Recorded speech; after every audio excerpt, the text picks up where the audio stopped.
মৃত্যুর আগে 3টি কাজ করে যেতে পারলে মৃত্যুর পরও মানুষের আমল নামায় তার হিসাব সওয়াবের অ্যাকাউন্টে সওয়াব যোগ হতে থাকে। 3টি আমল নবী করিম সাল্লাল্লাহু আলাইহি ওয়াসাল্লাম বলেছেন, ইযা মাতাল ইনসান, মানুষ যখন মারা যায়, ইনকাতা আনহু আমালুহু, তার সমস্ত আমলের দুয়ার বন্ধ হয়ে যায়, ইল্লা মিন সালাস, তবে 3টা আমলের দুয়ার মানুষ মারা গেলেও বন্ধ হয় না। নাম্বার 1, কোনো মানুষ যখন মারা যায়, যদি সে কোনো উপকারী ইলম রেখে যেতে পারে, উপকারী জ্ঞান রেখে যেতে পারে। একজন মানুষকে কোনো একটা কিছু আপনি শেখালেন, কাউকে শিখতে সহযোগিতা করলেন, উদ্যোগী হলেন, তাকে শিক্ষা দিলেন, জ্ঞান দিলেন, সে আপনার শিক্ষা থেকে শিক্ষিত হয়ে, আপনার ইলম থেকে উপকৃত হয়ে সে তার জীবনকে আলোকিত করলো, অন্যদেরকে আলোকিত করলো, তো এই ধারা যতদিন চলতে থাকবে আপনি এটার প্রতিষ্ঠাতা এবং ফাউন্ডার হিসাবে আপনার আমলনামা আল্লাহ তাআলা সওয়াব দিয়ে থাকবে। এটি গুরুত্বপূর্ণ একটা পয়েন্ট। সেটি জাগতিক কোনো উপকারী শিক্ষা হতে পারে, আবার দ্বীনি এবং ধর্মীয় শিক্ষা হতে পারে। আপনি একটি দোয়া জানলেন, আপনি একটা আমল জানলেন, সেটি আরেকজনকে শেখালেন, তিনি আরেকজনকে শেখালেন, তো এই পরম্পরা যতদিন চলতে থাকে ততদিন পর্যন্ত মানুষের মৃত্যুর পরও তার আমলনামায় সওয়াব যুক্ত হতে থাকে। নাম্বার 2, সাদকায়ে জারিয়া। সাদকায়ে জারিয়া বলা হয় ওই দান, যে দানের উপকারিতাটা লং টাইম পর্যন্ত চলতে থাকে। আমরা সাধারণত ওয়ান টাইম দানে বা এককালীন দানে অভ্যস্ত, অথচ দানের জন্য আমাদের সবচেয়ে বেশি লক্ষ্য রাখা উচিত কোন দানটা সবচেয়ে বেশি লাস্টিং করবে, অর্থাৎ যেটার উপকারিতা দীর্ঘমেয়াদে থাকবে। ধরুন আপনি একজন গরিবকে 200 টাকা দিয়ে দিলেন, 500 টাকা দিয়ে দিলেন, এর চেয়ে উত্তম তার জন্য এমন একটা ব্যবস্থা করে দিন যে সেখান থেকে দীর্ঘমেয়াদে তার উপকারিতা সে পেতে থাকবে। আপনি একটা বৃক্ষরোপণ করলেন, বৃক্ষরোপণ করা সেটা আপনার নিজের বাড়ির ছাদে হতে পারে, আপনার ব্যালকনিতে, বারান্দায় হতে পারে। আপনি একটা গাছ লাগালেন, একেবারেই জাগতিক একটা বিষয়। এই গাছের অক্সিজেন আপনি ভোগ করবেন, এর ফল ফসল আপনি ভোগ করবেন, বাট আপনি নিয়তটা যদি এটা করেন, নবী করিম সাল্লাল্লাহু আলাইহি সাল্লাম সাদকায়ে জারিয়া হিসাবে গাছ লাগাতে বলেছেন। তিনি বলেছেন, মা মিন মুসলিমিন ইয়াগরিসু গারসান আও ইয়াজরাউ যারআ, কোনো মুসলমান যদি কোনো গাছ লাগায়, কোনো ফসল করে, এবং সেখান থেকে যদি কোনো পশু পাখি খায়, কোনো মানুষ খায়, কোনো পোকামাকড় খায়, কোনো কীট পতঙ্গ খায়, তাহলে তার সওয়াব পাবে। আমরা যদি চাই যে আমি পৃথিবীর কিছু কীট পতঙ্গকে দাওয়াত দিয়ে একবেলা খাওয়াব, তো এটা কি আদৌ সম্ভব? আমি কিভাবে 2, 4, 5 হাজার 10 হাজার কীট পতঙ্গকে দাওয়াত দিয়ে খাওয়াবো, পোকামাকড়কে দাওয়াত দিয়ে খাওয়াবো? তারাও তো আল্লাহর প্রাণী, আল্লাহ সৃষ্টি, আমি তাদেরকে একটু খাওয়াবো, এটা সম্ভব? কিন্তু আমি যদি গাছ লাগাই, তাহলে এর মাধ্যমে বহু কীট পতঙ্গ, বহু পোকামাকড়ের খাদ্যের ব্যবস্থা সেখান থেকে হবে। তো এটি সাদকায়ে জারিয়া, যে আমি মরে যাব কিন্তু আমার গাছের এই সওয়াব আমার আমলনামায় যুক্ত হতে থাকবে। আমি যদি 2, 4, 10 হাজার গাছ লাগিয়ে যেতে পারি, 200-400 গাছ লাগিয়ে যেতে পারি, তাহলে সেখান থেকে কিছু গাছও যদি টিকে যায়, এবং যতদিন টিকবে মানুষ অক্সিজেন পাবে, ছায়া পাবে, ফসল পাবে, ফল পাবে, মানুষের মৃত্যুর পর এই আমলটার সওয়াব যেতে থাকবে। তো এই সাদকায়ে জারিয়া, আমি একটা মসজিদ করলাম, একটা মাদ্রাসা করলাম, একটা স্কুল করে দিলাম, আমি একটা হাসপাতাল করে দিলাম, অথবা এত বড় লেভেলে করতে পারছি না, আমি যতটুকু পারি ততটুকু করলাম, তো এটা আমার মৃত্যু পরবর্তী জীবনে অনেক বেশি উপকার আনবে। নাম্বার 3, নেক সন্তান। সবচেয়ে বড় পয়েন্ট এটি যে আমাদের সন্তানদেরকে যদি আমরা আল্লাহমুখী করে যেতে পারি, আল্লাহর সাথে পরিচয় করে দিয়ে যেতে পারি, কোরআন এবং হাদিসের সাথে তাদের রিলেশন করে দিয়ে যেতে পারি, এই সন্তান যখন দোয়া করবে মৃত্যু পরবর্তী জীবনে সেটা উপকারে আসবে। নবী করিম সাল্লাল্লাহু আলাইহি সাল্লাম বলেছেন, একজন জান্নাতীকে আল্লাহ তাআলা তার জান্নাতের যে স্টেজে তিনি আছেন, যে স্তরে আছেন, যে লেভেলে আছেন, সেখান থেকে হঠাৎ করে অনেক উপরে উঠাই দিবেন। দেওয়ার পর জান্নাতি বলবে, আল্লাহ আমাকে এই স্তর থেকে এত আফার ক্লাসে নিয়ে যাওয়ার কারণটা কি? আমি তো এখন আর আমল করে নিজের মর্তবা মর্যাদা বৃদ্ধি করার কোনো সুযোগ নেই। তখন আল্লাহ তাআলা বলবেন, তুমি পৃথিবীতে যে সন্তান রেখে আসছো, সে তোমার জন্য যে দোয়া করেছে, তার প্রতিটি দোয়ার ফলশ্রুতিতে তোমার মর্যাদা এখানে বৃদ্ধি হচ্ছে।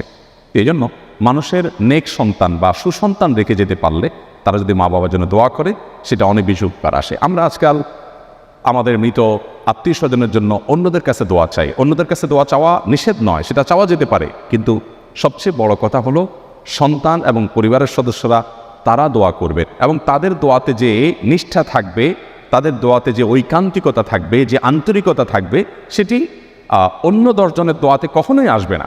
সেই জায়গা থেকে আমাদের চেষ্টা করা উচিত। আমি সর্বশেষ যে পয়েন্টে কথা বলতে চাই খুব সংক্ষেপে, সেটি হলো মানুষ মৃত্যুবরণ করে গেছেন। এতক্ষণ আমরা কথা বললাম যে আমাদের মৃত্যুর আগে কি করা উচিত বা কী আমরা করতে পারি। এখন হলো যে একজন মানুষ মৃত্যুবরণ করে গেছেন, আজকে আমরা যাকে স্মরণ করে উদ্দেশ্য করে এখানে একত্রিত হয়েছি, আমাদের অনেক প্রিয়জনকে আমরা হারিয়েছি। তাদের মৃত্যুর পর আমরা জীবিতরা তাদের জন্য কি করতে পারি? নাম্বার 1, সবচেয়ে বড় করণীয় হলো তাদের জন্য আল্লাহর কাছে দোয়া করা। আল্লাহ রাব্বুল আলামিনের কাছে মৃত ব্যক্তির জন্য জীবিত ব্যক্তির দোয়া অনেক বেশি উপকারী। আমরা তাদের অন্য কোনো উপকার করতে পারবো না, শুধু দোয়া করতে পারবো। আর দোয়াটা এত ইফেক্টিভ যে আমার মৃত মা বাবা আত্মীয় স্বজন যে হন না কেন, তার জন্য যদি আমি চোখের পানি ফেলে একান্তে আল্লাহর সাথে একটু কথা বলি, আল্লাহ আমার বাবাকে, আমার মাকে, অমুককে বা তমুককে আপনি মাফ করে দিন, তার ভুল ত্রুটি ক্ষমা করে দিন, তিনি মানুষ ছিলেন, অনেক ভুল ত্রুটি নিশ্চয় হয়েছে, আপনি ক্ষমা করুন, আল্লাহ তাআলার কাছে এই জিনিসটা অনেক বেশি প্রিয়। তো আমরা মৃত ব্যক্তির জন্য দোয়া করব। দোয়ার ক্ষেত্রে 3টা ফরম্যাট আছে আমাদের সমাজে, 3টা ফরম্যাট। নাম্বার 1, দোয়ার একটা ফরম্যাট হলো নিজে দোয়া করা। নাম্বার 2, দোয়ার আরেকটা ফরম্যাট হলো দোয়া চাওয়া, যে আপনি আমার বাবার জন্য দোয়া করেন, আপনারা দোয়া করেন, সবার কাছে দোয়া চাওয়া। 3 নম্বর ফরম্যাট হলো দোয়া করানো। দোয়া করানোর যে ফরম্যাটটা, এটা বলতে আমি বোঝাতে চাচ্ছি আমাদের সমাজে দোয়ার জন্য কিছু আনুষ্ঠানিকতা থাকে, কিছু বাজেট থাকে, দেখা যায় যে কিছু হুজুর বা মাদ্রাসার ছাত্রদেরকে আনা হয়, দোয়ার বিনিময়ে টাকা দেওয়া হয়। এই 3 নম্বর ফরম্যাটটা শরীয়ত থেকে অনুমোদিত না। অর্থাৎ মৃত ব্যক্তির জন্য আমরা দোয়া করব, এটা তো ঠিক আছে, দোয়া চাইব সেটাও ঠিক আছে, কিন্তু টাকা দিয়ে লোক ভাড়া করে দোয়া করানো এটি কিন্তু ইসলাম সমর্থন করে না, কারণ এটি একান্ত ইবাদত, আর ইবাদত টাকা দিয়ে কোনোদিনই করা যায় না। তো আমাদের মৃত ব্যক্তিদের জন্য আমরা দোয়া করব, এটা হলো সবচেয়ে বড় হাতিয়ার। একটা সমস্যা হলো আমরা মনে করি যে আমার দোয়া তো আল্লাহ কবুল করবেন কি না, আমি গুনাহগার মানুষ, আমি তো এত দোয়া জানিও না, দোয়ার নিয়ম কানুনও জানি না। এগুলো আসলে শয়তান আমাদের মধ্যে সৃষ্টি করে। আল্লাহ তাআলার কাছে চাওয়ার জন্য বাকশক্তিরও প্রয়োজন নাই। আপনি অনেক মারপেচের কথা দিয়ে গোছানো আপনার বক্তব্য দিয়ে আল্লাহর কাছে চাওয়ার কোনো প্রয়োজন নেই। একজন মানুষ বোবা, তিনি কথা বলতে পারেন না, তার বাকশক্তি নেই, বাক প্রতিবন্ধী, তারও দোয়া আল্লাহ তাআলা কবুল করেন। তিনি মন থেকে আল্লাহর কাছে কি চাচ্ছেন, তার মনের আকুতিটা আল্লাহ তাআলা দেখেন। আল্লাহ তাআলা আলিম ও বিযাতিস সুদূর, অন্তরের খবর রাখেন।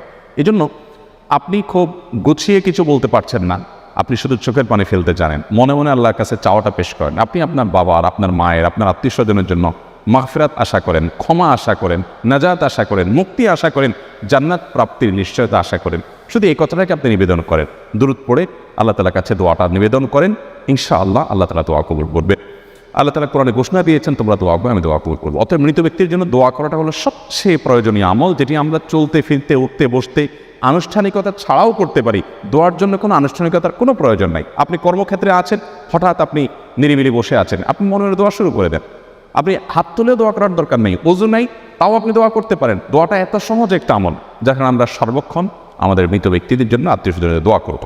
নাম্বার 2, সাদাকা, যেটা একটু আগে আমি বলছিলাম, দান করা, মৃত ব্যক্তিদের তরফ থেকে দান করা। আপনি যে কোনো একটা দান করলেন, 100টা টাকা দান করলেন, দেওয়ার সময় আপনার ইন্টেনশন থাকবে, আল্লাহ এই দানের যে সওয়াবটা, এটা আমার নয়, আমার বাবার অ্যাকাউন্টে, আমার মায়ের অ্যাকাউন্টে আপনি জমা করে দিবেন, তার তরফ থেকে আমি দান করলাম। এটা একটা দারুণ স্কোপ, যে তারা দান করতে পারছেন না, কিন্তু আমরা তাদের হয়ে দান করতে পারছি, এটা শরীয়ত অ্যালাউ করে। এবং এক্ষেত্রেও সাদকা জারিয়া সবচেয়ে উত্তম। একজন ব্যক্তি এসে নবী করিম সাল্লাল্লাহু আলাইহি ওয়াসাল্লামের কাছে বলেছেন, ইয়া রাসূলুল্লাহ, আমার একটা কূপ আছে, পানির, সেখান থেকে পানি পান করে মানুষ উপকার হয়, আমি এটা আমার মায়ের তরফ থেকে দান করতে চাই। নবীজি বললেন, অবশ্যই তুমি করতে পারো, সে সুযোগ আছে, এবং এর সওয়াব তোমার মায়ের অ্যাকাউন্টে জমা হতে থাকবে। বিধায় আমরা আমাদের মৃত ব্যক্তির তরফ থেকে দান করতে পারি। বিশেষ করে দানের একটা অংশ আমাদের সবসময় থাকা উচিত আমাদের বাবা মাকে, যারা আমরা হারিয়েছি, যাদের কাছে আমাদের চিরঋণী আমরা, তাদের জন্য আমাদের দোয়ার একটা অংশ, দানের একটা অংশ থাকবে। দেওয়ার সময় নিয়ত থাকবে, আল্লাহ এই টাকাটার সওয়াবটা আমি তার জন্য দিতে চাই। তার জন্য দিলে আল্লাহ তাআলা আপনাকেও মাহরুম করবেন না ইনশাআল্লাহ। নাম্বার 3, হজ এবং উমরা। তবে দানের ক্ষেত্রে আমরা একটু আগে যে বলছিলাম, স্থায়ী দান হলে সেটা ভালো, কোনো স্থাপনা তৈরি করা, এমন কিছু করা যেটা দীর্ঘমেয়াদে থাকবে, সেটি। 3 নম্বর আমল হলো হজ এবং উমরা। মৃত ব্যক্তির তরফ থেকে হজ উমরা করা যায়। আমাদের প্রিয়জনকে আমরা হারিয়েছি, তার তরফ থেকে আমি চাইলে হজ করতে পারি। আমার নিজের হজটা যদি হয়ে যায়, তাহলে তার তরফ থেকে আমি হজ করতে পারি, তার তরফ থেকে আমি উমরা করতে পারি। জাস্ট আমার ইন্টেনশন থাকবে, আল্লাহ এই উমরাটা ওনার জন্য, এটার সওয়াবটা আমি ওনাকে দিতে চাই, এটি করা যায়। এবং নবী করিম সাল্লাল্লাহু আলাইহি ওয়াসাল্লাম সম্পর্কে একাধিক সাহাবী জিজ্ঞাসা করেছেন কারোর বাবা, কারোর মায়ের জন্য, যে আমি তাদের তরফ থেকে হজ করতে চাই। নবী সাল্লাল্লাহু আলাইহি ওয়াসাল্লাম এটাকে অ্যালাউ করেছেন, বলেছেন হ্যাঁ তুমি এটা করতে পারো এবং সওয়াব তিনি পাবেন। চতুর্থত যে আমলটি করতে পারি তা হলো রোজা। বিশেষ করে কোনো ফরজ রোজা যদি তারা না রেখে থাকেন, আপনি তার রোজাগুলো রেখে দিতে পারবেন। মান্যতের কোনো রোজা থাকলে সেগুলো আপনি রেখে দিতে পারবেন।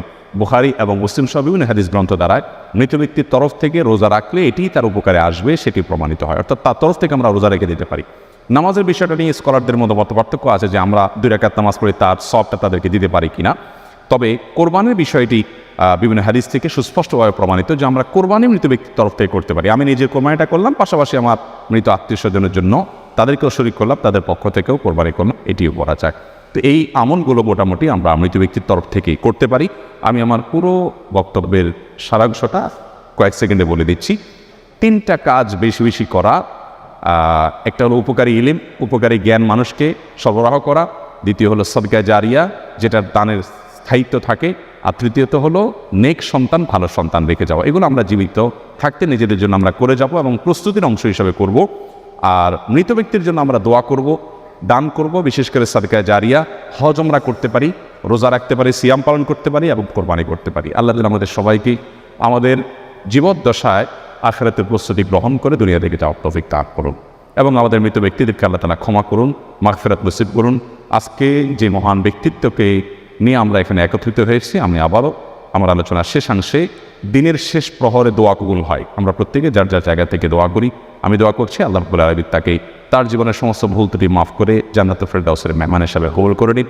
তার জীবনের ভালো দিকগুলো আমাদেরকে গ্রহণ করার তৌফিক দান করুন। জাযাকুমুল্লাহু খায়রা। আসসালামু আলাইকুম ওয়া রাহমাতুল্লাহি ওয়া বারাকাতুহু।